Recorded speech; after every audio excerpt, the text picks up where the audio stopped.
नमस्कार दोस्तों, फिर से आप सभी का आपके अपने इस डिजिटल प्लेटफॉर्म पर स्वागत है, अभिनंदन है।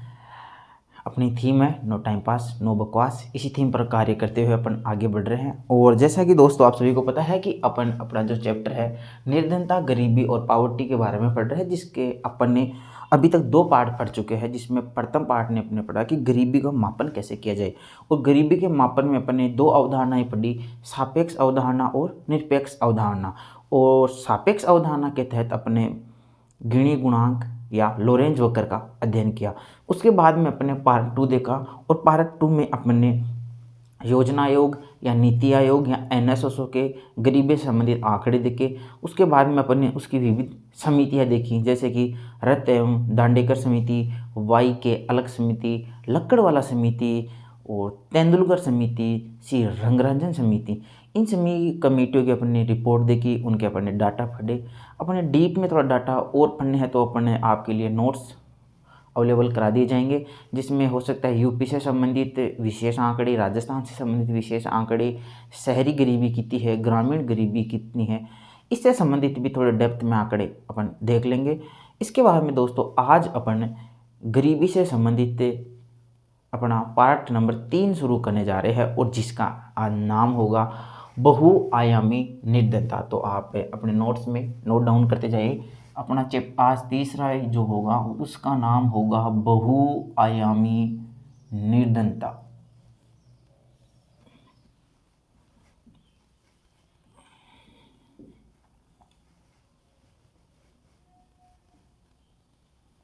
Multi dimension poverty. देखो दोस्तों, अपन को एग्जाम क्रैक करना है, और अपन ये नहीं देखेंगे कि बहुआयामी निर्धनता किसे कहते हैं, इसके नोट्स लिखेंगे, एक बता दूंगा आपके समझ में आ जाएगा। लेकिन अपन को एक मतलब कि एक खाने के रूप में नहीं लिखना है, अपन को समझना है। अपन को एग्जाम ओरिएंटेड मैटर चाहिए, शॉर्ट चाहिए, स्वीट चाहिए, और डायरेक्ट वो एग्जाम है। अपन एग्जाम ओरिएंटेड काम करेंगे। आपको कोई टीचर थोड़ा बनना है अभी। टीचर बनने के लिए उसको क्या एक पूरा बेसिस चाहिए, लिखा हुआ चाहिए, नोट्स चाहिए। अपने को सीधा एग्जाम ओरिएंटेड मैटर चाहिए। वैसे मैं आपको बताता जाऊंगा, नोट्स लिखाता जाऊंगा, लेकिन मैं नोट्स और वो ही लिखूंगा जो सीधा एग्जाम ओरिएंटेड होगा। तो दोस्तों अपन आज पढ़ रहे हैं अपनी बहुआयामी निर्धनता, मल्टी डायमेंशन पॉवर्टी। क्या होती है बहुआयामी निर्धनता? जैसा नाम है वैसा इसका काम है। जैसा कि दोस्तों इसने बताया है बहुआयामी निर्धनता। इस निर्धनता को परिभाषित करने के लिए इसमें बहुत से आयाम हैं, बहुत से आयाम हैं। इसमें कौन कौन से आयाम हैं दोस्तों, अपन नोट्स के रूप में आगे लिखेंगे, फिर भी मैं आपको थोड़ा सा ब्रीफ कर देता हूं कि जो बहुआयामी निर्धनता है इसमें इसमें अपनी निर्धनता को परिभाषित करने के लिए, बताने के लिए इसमें 3 लिए गए हैं फैक्टर्स, जिसमें एक है आपका शिक्षा, एक आपका है इसमें स्वास्थ्य, और एक है आपका जीवन स्तर, एजुकेशन, हेल्थ और लाइफ स्टैंडर्ड। शिक्षा, स्वास्थ्य और जीवन स्तर, इन तीनों में अपन देखेंगे कौन कौन सा व्यक्ति शिक्षा से वंचित है, स्वास्थ्य उसका खराब है, कुपोषण है, और जीवन स्तर में कौन से आयाम वो ले रहा है और कौन से आयाम वो नहीं ले रहा, जो एक अमीर व्यक्ति ले पा रहा है। यदि इन तीनों में जो मापदंड निर्धारित किए गए हैं इनसे वो वंचित है तो उसको अपन बहुआयामी निर्धनता कहेंगे। बहुआयामी निर्धनता में 3 आयाम लिए गए हैं, शिक्षा, स्वास्थ्य, जीवन स्तर। आगे पढ़ेंगे कि शिक्षा में 2 सूचकांक लिए गए हैं, स्वास्थ्य से भी 2 सूचकांक लिए गए हैं, और जीवन स्तर से 6 सूचकांक लिए गए। इस प्रकार बहुआयामी निर्धनता, मल्टी डायमेंशन पॉवर्टी में 3 आयाम है, एजुकेशन, हेल्थ और लाइफ स्टैंडर्ड 3 है। इसमें इन तीनों में मिला के 10 सूचकांक है, जिसमें शिक्षा में 2 है, स्वास्थ्य में 2 है, और जीवन स्तर में 6 सूचकांकों का प्रयोग किया गया है। इस प्रकार टोटल 10 सूचकांकों का प्रयोग किया गया है, और इन सूचकांकों को वेटेज दिया गया है कि मतलब कि इन तीनों को मिला के 100% का वेटेज दिया गया है। तो इन तीनों को मिला करके 100% का वेटेज दिया गया है दोस्तों। 100% के वेटेज में देखो अपने इनको बांटेंगे तो शिक्षा में 33.33% दिया गया है, स्वास्थ्य में का भी 33.33% दिया गया है, 33.33%, और जीवन स्तर का भी 33.33% का स्तर दिया गया है। आप समझ गए होंगे दोस्तों। तो अपन इन मुद्दों पर बात भी करेंगे नोट्स के रूप में। तो अपन देखते हैं कि ये बहुआयामी निर्धनता ये आया कहाँ से, इसका क्या है, इसकी उत्पत्ति कैसे हुई, इसका क्या इतिहास रहा है। तो दोस्तों मैं बता देना चाहता हूँ, बहुआयामी निर्धनता इसको सर्वप्रथम 2010 में लिया गया। 2010 में एक रिपोर्ट आई और उस रिपोर्ट का नाम था SDR, human development report. Notes के रूप में भी अपन लिखेंगे, एक बार मैं आपको समझा देता हूँ। ह्यूमन डेवलपमेंट रिपोर्ट 2010 में एक रिपोर्ट आई, उसका नाम था ह्यूमन डेवलपमेंट रिपोर्ट। किसके द्वारा आई ये रिपोर्ट? बाय UNDP के द्वारा आई। फुल फॉर्म क्या होगी? जैसे मैं नोट्स लिखूंगा तो उस समय उनकी फुल फॉर्म नहीं बताऊंगा, अभी आप नोट डाउन कर ले। तो UNDP होगी यूनाइटेड नेशंस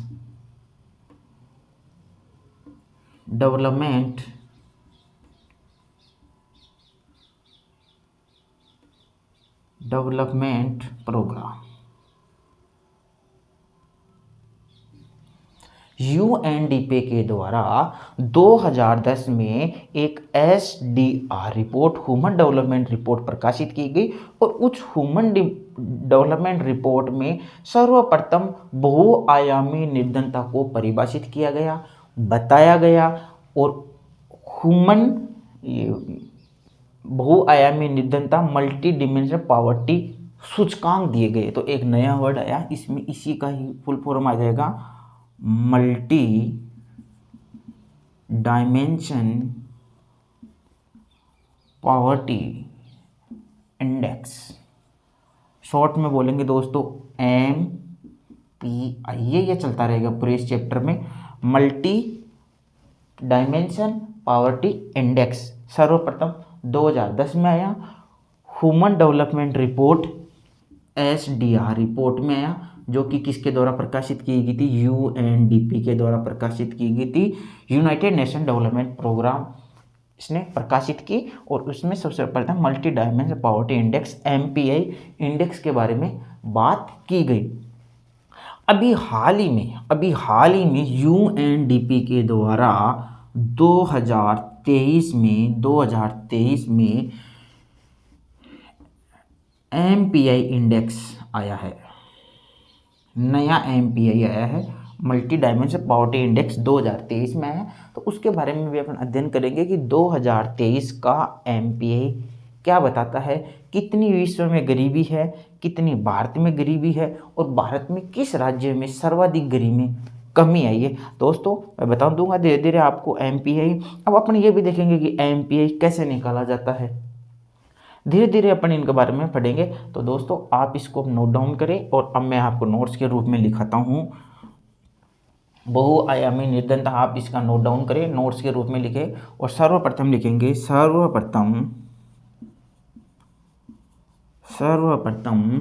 फुल फॉर्म आपके पास है ही, तो लिखेंगे सर्वप्रथम MPI या मल्टी डायमेंशन पॉवर्टी या MPI multi dimension poverty index की अवधारणा SDR human development report SDR 2010 में आई, तथा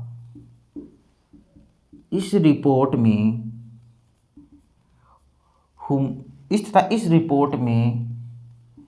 MPI के बारे में बताया गया। समझ गए होंगे दोस्तों, एग्जाम में सीधा सीधा क्वेश्चन आ जाए कि MPI की अवधारणा सर्वप्रथम कब आई? 2010 में आई। किसके द्वारा आई? UNDP के द्वारा आई। UNDP ने कौन सी रिपोर्ट दी थी? Human development report. तो दोस्तों ये तो हुआ सर्वप्रथम अपने MPI की अवधारणा का प्रयोग हुआ। SDR किसने दी? ये हुआ। यहाँ तक आपके अच्छे से समझ में आ गया होगा। इसके बाद में दोस्तों अपन देखते हैं कि जो MPI है multi dimension poverty index, full form आप इनके क्वेश्चन में लिखते जाए, पहले मैंने बता दिया है। जो एमपीआई है इसका सूत्र कैसे निकालते हैं, कैसे अपन एमपीआई ज्ञात करते हैं, अपन कैसे एमपीआई का सूत्र लगाते हैं, तो आप इसका सूत्र लिखेंगे कैश हैंड रेशियो। एक सेकेंड आप इसको उतार ले एक बार, इसको फिर पूरा लेता हूँ। इसको एमपीआई क्या होता है ना, एमपीआई का सूत्र पूरे बोर्ड में अपन नए सिरे से लेंगे। इसको एक बार उतारे आप।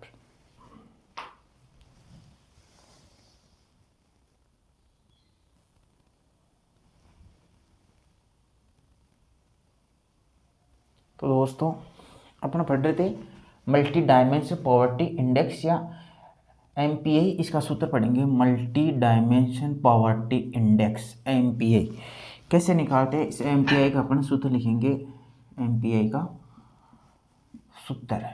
तो दोस्तों इसका हो जाएगा head count ratio, head count ratio into intensity of poverty, intensity of poverty. देखो दोस्तों ज़्यादातर डीपली एग्जाम होगी, जो बड़ी एग्जाम्स होगी उनमें ये कि सवाल पूछने की ज़्यादा संभावना है, सूत्र पूछने की ज़्यादा नहीं पूछे जाएंगे। मोटा मोटा क्या पूछा जाएगा वो बता दूंगा, लेकिन फिर भी दोस्तों अपन को इसका अध्ययन करना जरूरी है कि एमपीआई का सूत्र क्या होता है। तो हेड काउंट रेशियो को अपन इंटेंसिटी ऑफ पॉवर्टी, गरीबी की गहनता से उसको अपन मल्टीप्लाई करते हैं। अपन देखेंगे इंटेंसिटी ऑफ पॉवर्टी क्या होती है। देखो दोस्तों जब यूएनडीपी पॉवर्टी की गणना करता है तो उसमें वो औसत वंचन देखता है कि वो कितने लोग औसत गरीबी से कम है। जो भी डाटा आता है उसको अपन हेड काउंट रेशियो से गुणा करते हैं, इसको बोलते हैं इंटेंसिटी ऑफ पॉवर्टी। ठीक है दोस्तों, अपन देखते हैं कि ये हेड काउंट रेशियो क्या होता है। तो देखो दोस्तों आप नोट करते जाएंगे, हेड काउंट रेशियो, इसकी गणना कैसे की जाती है, हेड काउंट रेशियो की गणना कैसे की जाती है। तो अपन देखेंगे कि बहुआयामी निर्धनता से ग्रसित, बहुनिर्धनता से ग्रसित जनसंख्या, बहुआयामी निर्धनता से ग्रसित जनसंख्या में से यदि आप कुल जनसंख्या से भाग दे दिया जाए तो आपका हेड काउंट रेशियो निकल जाता है। और जो हेड काउंट रेशियो होता है उसको अपन इंटेंसिटी ऑफ पॉवर्टी से मल्टीप्लाई कर देते हैं। इस प्रकार अपन एमपीआई का सूत्र निकालते। ज़्यादा इंपॉर्टेंट नहीं है, फिर भी मैंने इसको नोट्स के रूप में ले लिया है। दोस्तों अब अपन आगे पढ़ेंगे कि जो एमपीआई निकाला जाता है या बहुआयामी निर्धनता सूचकांक निकाला जाता है, उसमें अपन लिखेंगे कि एमपीआई में एक परिवार को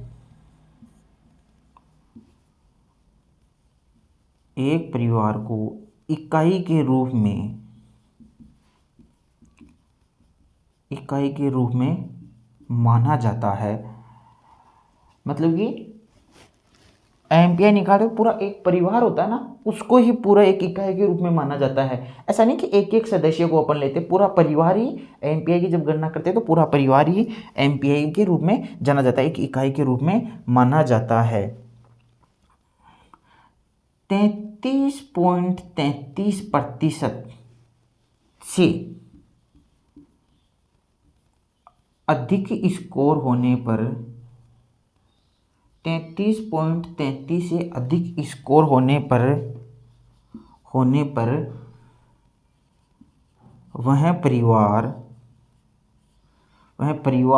या परिवार का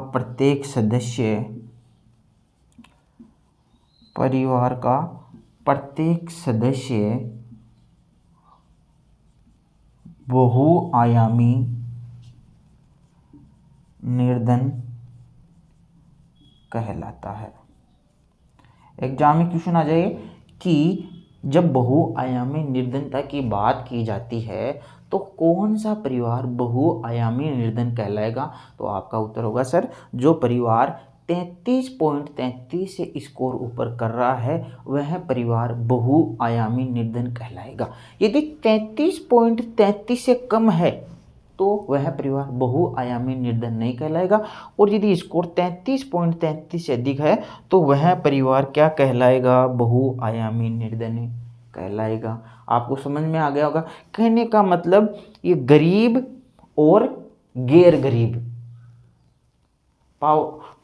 गरीब और गैर गरीब में अंतर करता है, और वो कौन सा है? 33.33। यदि किसी का स्कोर मान लो कि 50% हो जाए, ये तो 33 ही है, 33 है, 33 में तो वो व्यक्ति क्या हो रहा है? गरीब बहुआयामी निर्धन हो रहा है। यदि ये स्कोर 50 हो जाए तो बताओ क्या हो जाएगा?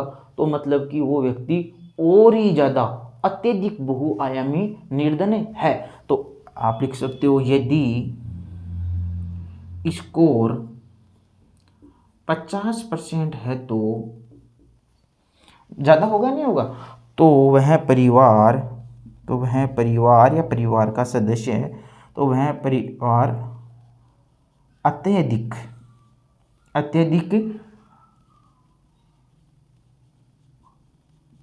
अत्यधिक बहुआयामी निर्धन कहलाएगा।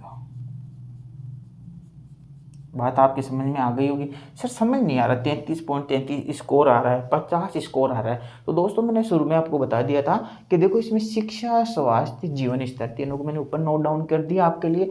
इनका सभी का 33.33 स्कोर है। यदि कोई भी व्यक्ति इस स्कोर से ज़्यादा जाता है, चाहे वो तीनों में किसी से भी हो, शिक्षा, स्वास्थ्य, जीवन स्कोर में 33.33 से यदि स्कोर जाता है तो वह बहुआयामी निर्धन परिवार कहलाएगा। और यदि 50% स्कोर है तो वह व्यक्ति बहुत ही ज़्यादा बहुआयामी निर्धन व्यक्ति कहलाएगा।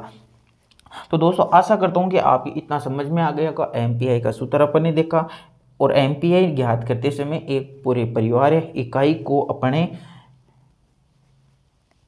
लेते हैं, इसमें लोगों को नहीं लेते, पूरे परिवार को यूनिट के रूप में लेते हैं। और यदि 33.33% से अधिक आपका स्कोर है तो वह परिवार बहुआयामी निर्धन कहलाएगा। अब अपन देखते हैं कि ये जो बहुआयामी निर्धनता है इसके कितने डायमेंशन है, इसके कितने आयाम है।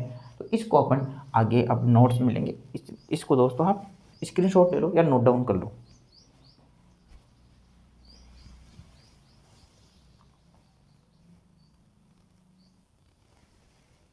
तो दोस्तों अब अपन देखेंगे कि बहुआयामी निर्धनता में कितने आयाम हैं, कितने डायमेंशन है। तो दोस्तों आप नोट डाउन करते रहेंगे।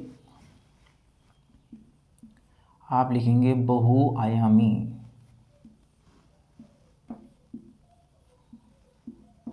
निर्धनता सूचकांक, इंग्लिश में बोलेंगे अपन मल्टी डायमेंशन पावर्टी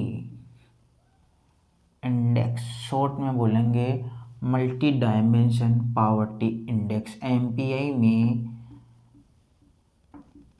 तीन आयामों को बोलेंगे डायमेंशन। तीन आयामों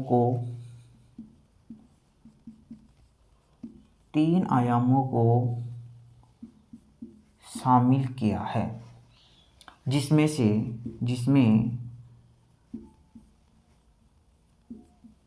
प्रत्येक आयाम को 33.33 स्कोर दिया गया है। इन तीनों आयामों में तीनों आयाम कौन कौन से? शिक्षा, स्वास्थ्य और जीवन स्तर। शिक्षा, स्वास्थ्य और जीवन स्तर, इन तीनों आयामों में 10 सूचकांकों को शामिल किया गया है, जिसमें शिक्षा के कितने हैं? 2, स्वास्थ्य के कितने हैं? 2, और जीवन स्तर के कितने सूचकांक है? 6। तो इनका अध्ययन अपन करेंगे। तो अब अपन जो बहुआयामी निरंतरता सूचकांक है उसमें कितने आयाम हैं, 3 आयाम हैं। तो दोस्तों अपन इन तीनों आयामों को अब पढ़ते हैं। तो ये उतार लो दोस्तों, आप नोट डाउन कर लो।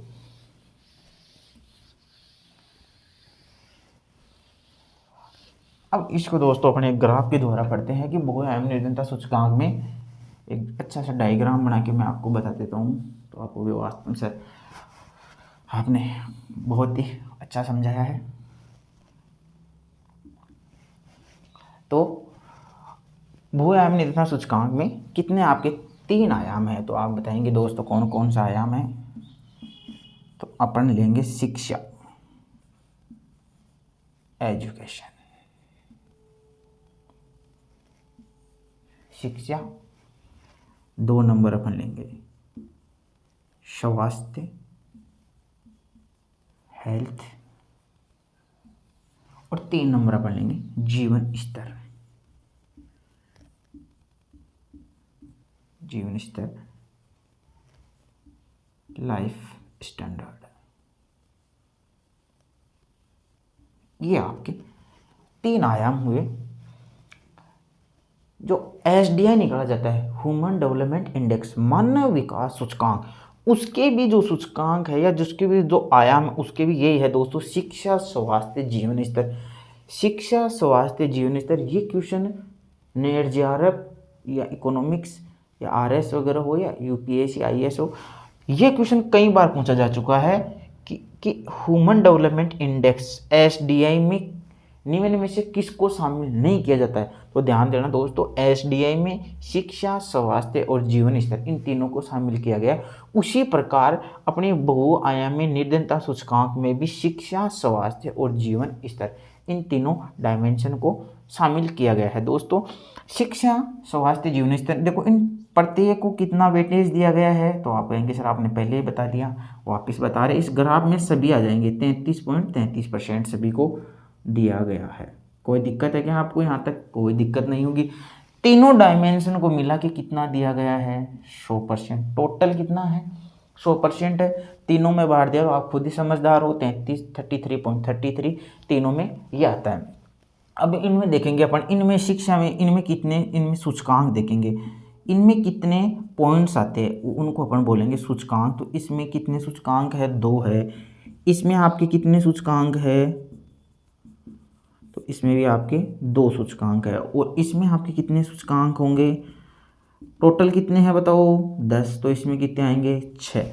तो आप 100% दे आप यहाँ कोस्ट लिख सकते हो। टोटल कितने हैं? 10।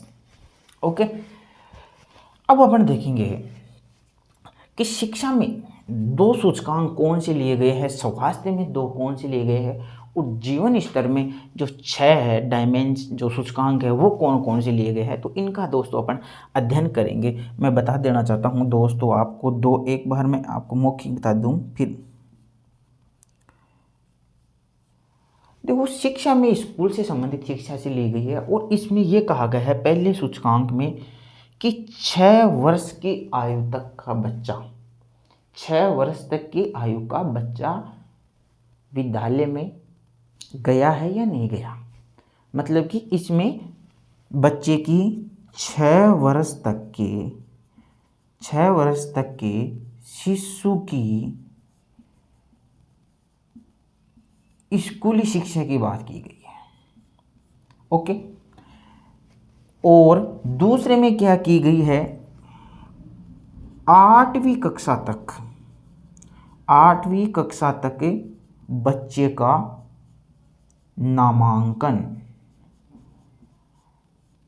नामांकन या स्कूली शिक्षा नामांकन उसका 8वीं कक्षा में हो गया, उसका एनरोलमेंट हुआ या नहीं। तो बहुआयामी जो निरंतरता सूचकांक है उसका सबसे पहला पॉइंट था शिक्षा।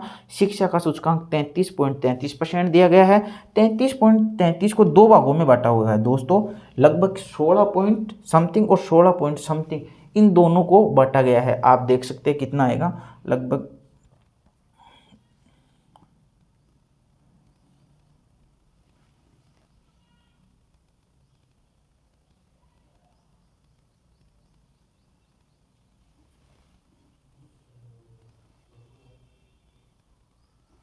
लगभग 16.66, लगभग 16.66 या 16.5% इसमें, 16.5% इसमें, इन दोनों सूचकांकों को भी इन दोनों में बांटा गया है। लेकिन आपको इतना ज़्यादा डीपली जाने की जरूरत नहीं, मैं बता देता हूँ। शिक्षा में दो थे, एक तो 6 वर्ष तक के बच्चे को स्कूली शिक्षा मिल रही है या नहीं मिल रही, मतलब कि बच्चा 6 साल का जो बच्चा है या शिशु है वो स्कूल में जाने लगा या नहीं जाने लगा। यदि वो नहीं जाने लगा है, यदि वो नहीं जाने लगा है तो वो किस में आएगा, बहुआयामी निर्धनता में आएगा, नहीं आएगा? बिल्कुल सर, आप कहोगे। दूसरा अपने ये भी लिया कि यदि वो 8वीं क्लास में बच्चा हो गया, उसका एनरोलमेंट हुआ नहीं हुआ, तो वो भी इसमें बहुआयामी निर्धनता सूचकांक के शिक्षा वाले इसमें सूचकांकों में आ रहा है। इसी प्रकार अपन स्वास्थ्य के भी 2 सूचकांक है, तो स्वास्थ्य के 2 सूचकांक कौन कौन से बोल रहे हैं? तो एक तो बोल रहा है आपका कुपोषण। यदि बच्चा कुपोषित है, उसको अपने भोजन में संतुलित मात्रा में प्रोटीन, विटामिन जो भी है उसको नहीं मिल रहा है, तो वो बच्चा कुपोषण का यदि शिकार है तो वो बहुआयामी निर्धनता में आएगा। और दूसरा आ जाएगा आपका, कुपोषण के बाद में दूसरा आ जाएगा आपका शिशु मृत्यु। यदि किसी शिशु की मृत्यु हो चुकी है तो वो भी बहुआयामी निर्धनता सूचकांक में शामिल किया जाएगा।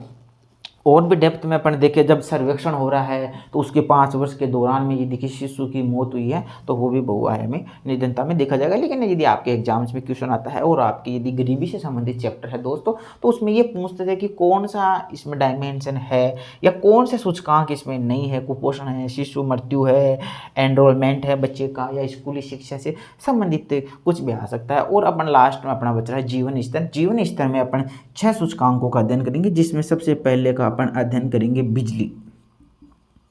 बिजली या इसको अपन बोल सकते हैं विद्युत। 2 नंबर अपन देखेंगे इसमें दोस्तों, जल या पानी की व्यवस्था है या नहीं। 3 नंबर अपन दोस्तों इसमें देखेंगे फरस। चौथा अपन देखेंगे सफाई का प्रबंध, कि घर में सफाई का प्रबंध है या नहीं। एक अपन देखेंगे कि अपन देख लेंगे इसमें, जैसे कि यातायात के साधन, अभी बता दूंगा मैं, यातायात साधन, दूरसंचार साधन, दूरसंचार साधन या टीवी, फ्रिज आदि आदि भी इसमें नहीं होंगे, तो भी अपन इसमें देख लेंगे। एक बार दोस्तों आप इनको थोड़ा नोट डाउन कर ले।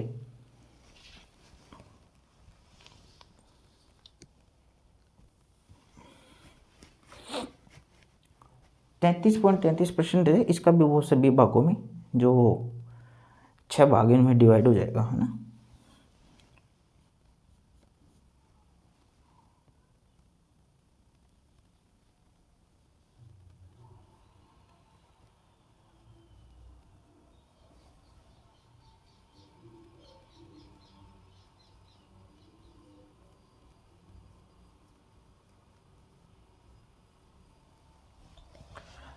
दोस्तों एक बार आप समझ लें, स्वास्थ्य मैंने बता दिया, कुपोषण, शिशु मृत्युपण कर चुके हैं। जीवन स्तर की बात करें, अब जीवन स्तर में यदि बहुआयामी निर्धनता में कौन आएगा? यदि जिसके घर में विद्युत नहीं है, बिजली नहीं है। नेगेटिव बातें करेंगे सारी इसमें अपन, नेगेटिव नेगेटिव चलेंगे। भाई बिजली है तो वो बहुआयामी निर्धन थोड़ा है, बिजली नहीं है, यदि जिसके घर में बिजली नहीं है, विद्युत कनेक्शन नहीं है, तो वो व्यक्ति बहुआयामी निर्धनता में शामिल होगा। बिल्कुल सही लिया है, फैक्टर सही है। जिसके मान लो कि वो गरीब परिवार, उसमें बिजली नहीं है, मूलभूत आवश्यकताओं में बिजली नहीं है उसमें, तो बताओ वो व्यक्ति गरीब होगा नहीं होगा? आप बताओ, क्या आप बिना लाइट के रह सकते हो क्या? एक पल भी नहीं रह सकते ना। तो जिसके घर में बिजली नहीं है वो बहुआयामी निर्धनता सूचकांक में शामिल किया जाएगा। बिल्कुल सही बात है सर। जल, जल नहीं की, जल की व्यवस्था नहीं है, पानी की व्यवस्था नहीं है, तो वो व्यक्ति भी बहुआयामी निर्धनता में शामिल होगा। फरस, यदि फरस, उस घर का फरस, या आप पूरा डिटेल लिख सकते हो, फरस का गंदा होना। यदि किसी मकान है और फर्श गंदा है, सफाई की व्यवस्था ही नहीं है, तो वो व्यक्ति भी क्या माना जाएगा? गरीब माना जाएगा। एक आगे लिखा हुआ है सफाई का प्रबंध नहीं है। अब सफाई के प्रबंध में जैसे आप देख सकते हो कि घर में टॉयलेट वगैरह नहीं है, बाथरूम नहीं है, प्रॉपर से सफाई की प्रबंध नहीं है, बाहर जाते हैं, इसलिए वो सूचकांक भी किस में आएगा, बहुआयामी निर्धनता में। इसमें सफाई का प्रबंध नहीं है। अब इसमें देखेंगे जैसे यातायात साधन है, दूरसंचार साधन है आदि व्यक्ति के पास नहीं है, तो वो व्यक्ति भी बहुआयामी निर्धनता सूचकांक में आएगा। कैसे सर, समझे नहीं। देखो यातायात साधन में जैसे उसके पास बाइक है, गाड़ी है, वो नहीं है, वह है तो अमीर है ना, नहीं है तो वो क्या हो जाएगा, व्यक्ति गरीब है। बाइक है, स्कूटर है, गाड़ी है, वो नहीं है तो वो व्यक्ति गरीब है। दूरसंचार, टेलीविज़न है, फ़ोन है, रेडियो है आदि जो भी नहीं है तो वो व्यक्ति भी गरीब है। या जिस घर में टीवी नहीं है, फ्रिज नहीं है, कूलर नहीं है आदि जो व्यवस्थाएं है वो व्यवस्थाएं भी नहीं है, तो वो व्यक्ति बहुआयामी निर्धनता में शामिल किया जाएगा। और 6 पॉइंट अपन देखेंगे कि ईंधन, चूल्हे के लिए लकड़ी आदि का प्रयोग, ईंधन पॉइंट है जिसमें यदि घर में कच्चा चूल्हा है और उसमें वो लकड़ियों का प्रयोग करता है, या अपन वो गोबर से नहीं बनाते का थेपड़ियों का प्रयोग कर रहा है, तो वो व्यक्ति भी बहुआयामी निर्धनता में आएगा। तो दोस्तों मेरे हिसाब से आप अच्छी तरह से समझ चुके होंगे, मैं वापस से रिवाइज कर देना चाहता हूँ। तो 3 आयाम है, शिक्षा, स्वास्थ्य, जीवन स्तर, तीनों को 33.33% दिया गया है। शिक्षा में 2 सूचकांक है, स्वास्थ्य में 2 है और जीवन स्तर में 6 सूचकांक है।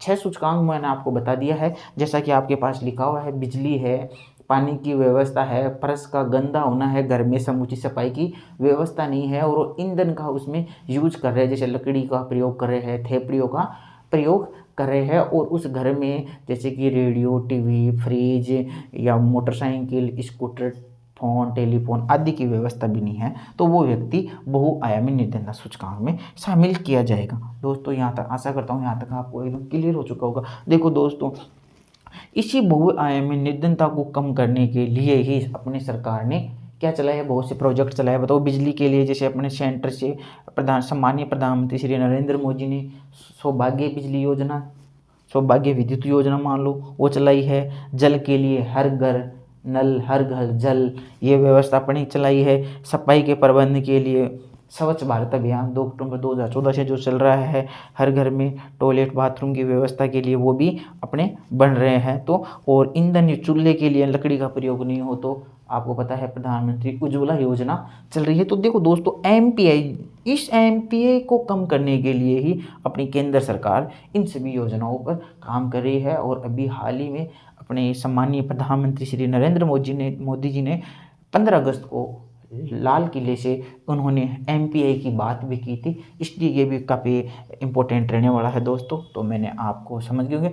अब अपने इससे नेक्स्ट पॉइंट में देखेंगे कि जो बहुआयामी निर्धनता सूचकांक क्या बताता है, क्या रिपोर्ट बताता है, विश्व में कितने गरीब है। तो दोस्तों जो मल्टी डायमेंशन पॉवर्टी इंडेक्स है वो विश्व में लगभग अभी भी बताता है कि विश्व की कुल जनसंख्या का लगभग मोटा मोटा 18% जनसंख्या अभी भी एमपीआई में है, बहुआयामी निर्धनता से ग्रसित है। 18% ग्रसित है पूरी। और भारत की बात की जाए तो लगभग 18.7% जनसंख्या एमपीआई से ग्रसित है या बहुआयामी निर्धनता से ग्रसित है। और यदि एमपीआई की बात की जाए तो सर्वाधिक जो गरीबी में कमी आई है वो अपने यूपी में आई है।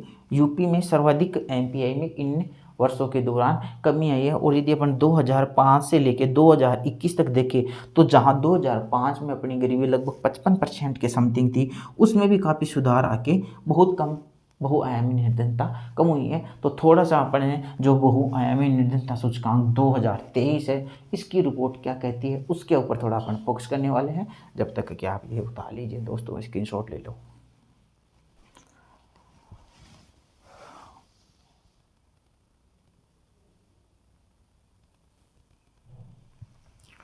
अब दोस्तों अपन बहुआयामी निर्धनता सूचकांक की बात करते हैं, तो लिखेंगे यूएनडीपी द्वारा 2023 में, यूएनडीपी द्वारा 2023 में एमपीआई मल्टी डायमेंशन पॉवर्टी सूचकांक जारी किया गया, जिसमें विश्व की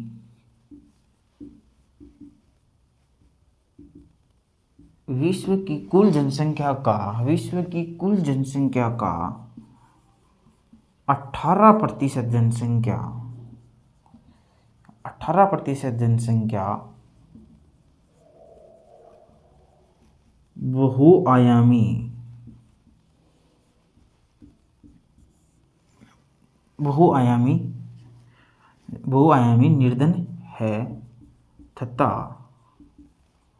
भारत की 18.7% जनसंख्या 18.7% जनसंख्या बहुआयामी निर्धन है।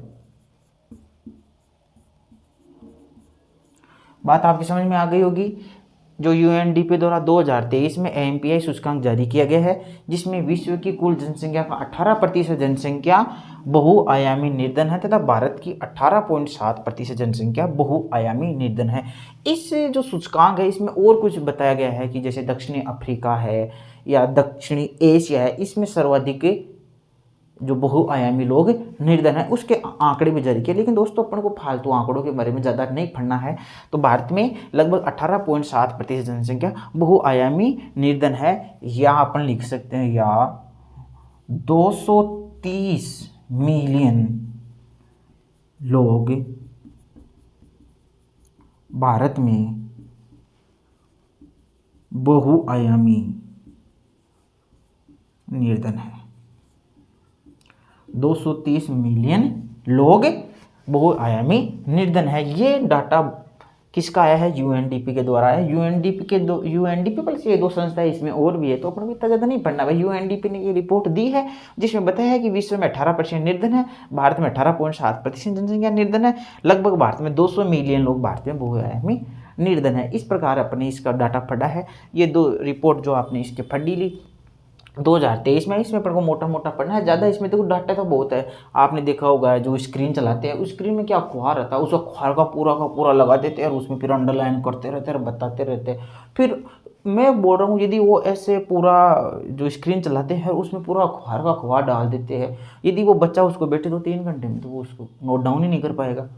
3 घंटे में नोट डाउन करेगा, फिर उसको वो कब याद करेगा? आज याद करेगा तो आज के 1 महीने बाद में वापस भूल जाएगा। क्या फिर उसको यही थोड़ा पढ़ना है? डेली के डाटा आते हैं, डेली में अखबारी कटिंग करते हैं और उसी स्क्रीन पर चिपा देते हैं, कर देते हैं राउंड और पढ़ो लो जी। ऐसा है नहीं कि अपन को पूरे दिन ऑनलाइन ही पढ़ना है, वीडियो में पढ़ना है, क्योंकि नोट्स तो अपन कॉपी में उतारने हैं, उसके बाद में अपन को उनको पढ़ना है। जब भी याद होंगे वीडियो में तो आप जानते हो वैसे बहुत ज़्यादा टाइम वेस्ट हो जाता है। तो अपना भी सीधा पॉइंट ये रहता है, अपन खास पढ़ते हैं और वीडियो को ज़्यादा लंबा बनाने की कोशिश कतई नहीं करते हैं। अपन बनाते अपना वीडियो शॉर्ट, तो अपन शॉर्ट इसमें बातें लिखेंगे। उसी प्रकार मैं आपको बता देना चाहता हूँ कि इसमें ये हो गया। इसके बाद में मैंने आपको एक डाटा और लिखाया था उससे पहली क्लास में कि 2005 में जहाँ भारत में 55% लोग एमपीआई से ग्रसित थे। आप सुन लेना, MP multi dimensional poverty, MP से ग्रसित थे। वहीं 2005 में जहां भारत के 55% लोग मल्टी डायमेंशनल पॉवर्टी से ग्रसित थे, वहीं 2021 में लगभग 16%, लगभग जरूर लिख ले, लगभग 16% रह गए हैं। ये दोस्तों आप नोट डाउन करो। इसके बाद में अपन पढ़ेंगे दोस्तों, यहीं पे लिखा देता हूँ अपन वीडियो लंबा ना हो। इसी प्रकार मैं बता देता हूँ यूएनडीपी की मल्टी डायमेंशन पॉवर्टी की तर्ज पर नीति आयोग ने भी राष्ट्रीय स्तर पर राष्ट्रीय बहुआयामी निर्धनता सूचकांक जारी किए हैं। जारी की है। देखो दोस्तों, जिस प्रकार यूएनडीपी मल्टी डायमेंशनल पॉवर्टी से संबंधित डाटा दे रही है, उसी प्रकार अपने देश के नीति आयोग ने भी ये फैसला लिया है कि हम भी यूएनडीपी की तर्ज पर मल्टी डायमेंशनल पॉवर्टी की जैसे ही हम भी हमारे देश का गरीबी सूचकांक निकालेंगे। तो उन्होंने भी नीति आयोग ने भी राष्ट्रीय स्तर पर राष्ट्रीय बहुआयामी निर्धनता सूचकांक जारी किए हैं। तथा ये सूचकांक इन्होंने कहाँ से लिए हैं, तो ये सूचकांक इनकी report NFHS national family house survey 5, इनकी रिपोर्ट NHS 5 के आंकड़ों पर आधारित है। किस पर आधारित है?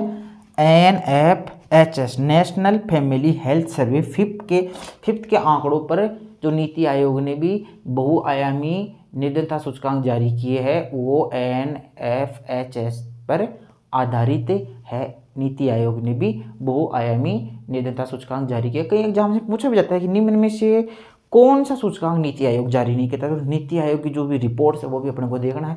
तो नीति आयोग कौन सा जारी करता है, जैसे कि आप अपने पढ़ा था कि गरीबी के आंकड़े भी वो जारी करता है NSS की रिपोर्ट के आधार पर। उसी प्रकार अपने यहाँ ये भी देखा कि जो गरीबी का निर्धनता सूचकांक है जो NFHS की रिपोर्ट पर आधारित है, ये भी नीति आयोग जारी करता है। और नीति आयोग इसमें बोल रहा है कि जो सर्वाधिक जो गरीबी में कमी है, जो सर्वाधिक गरीबी में कमी है वो यूपी में हुई है। उत्तर प्रदेश में सर्वाधिक गरीबी इसमें हुई है। तो दोस्तों, आज अपन ने इस प्रकार बहुआयामी निर्धनता के बारे में बात की, मल्टी डायमेंशन पॉवर्टी के बारे में बात की, और उसमें पढ़ा कि अपने इसमें 3 डायमेंशन होते हैं, जिसमें अपने पढ़ा शिक्षा, स्वास्थ्य और जीवन स्तर। ये शिक्षा, स्वास्थ्य, जीवन स्तर ये ही SDI की जो रिपोर्ट आती है उसके मुख्य स्तंभ कहलाते हैं या होते हैं। उसी प्रकार अपने इन तीनों के बारे में पढ़ा। फिर उन्होंने बताया कि विश्व में 18% जनसंख्या MP मल्टी डायमेंशन पॉवर्टी से ग्रसित है। भारत की 18.7% जनसंख्या मल्टी डायमेंशन पॉवर्टी से ग्रसित है। और जो नीति आयोग की जो रिपोर्ट थी जो 2005 में भारत में 55% लोगों को गरीब बताया, वही उन्होंने कहा कि सन 2021 में लगभग मल्टी डायमेंशन पॉवर्टी भारत में 16% रह चुकी है, ये भी बताया। और नीति आयोग ने भी कहा कि सर्वाधिक जो कमी है वो यूपी में है। दोस्तों, इसके आंकड़े बहुत ज़्यादा है, लेकिन इन आंकड़ों को अपन को ज़्यादा डेप्थ में नहीं जाना है। और यदि आपके यदि सिलेबस में विशेष ये है तो आप जो करंट की, समसामयिक या कर्नोलॉजी वगैरह जो भी आती है उससे भी इनके मुख्य डाटा आप देख सकते हैं। दोस्तों, अब अपन कल पढ़ेंगे आर्थिक या सामाजिक आर्थिक जातिगत जनगणना 2011 में क्या बता रही है, किन लोगों को वो गरीब बता रही है, उसके बारे में अपन अध्ययन करेंगे। उसके बाद में अपन देखेंगे कि गरीबी से संबंधित प्रमुख योजनाएं कौन कौन सी आई, देश ने गरीबी दूर करने के लिए कौन कौन सी योजनाएं चलाई जिससे कि देश में गरीबी में काफ़ी कमी आई। तो दोस्तों, आपको वीडियो कैसा लगा? आप वीडियो को लाइक करें, सब्सक्राइब करें और हमारे परिवार के सदस्य बने। दोस्तों, फिर से मिलते हैं, फिर मुलाकात होगी आपकी फिर एक नए वीडियो लेक्चर के साथ। तब तक आप मेरे साथ बने रहिए, हंसते रहिए, मुस्कुराते रहिए। Tata bye, okay.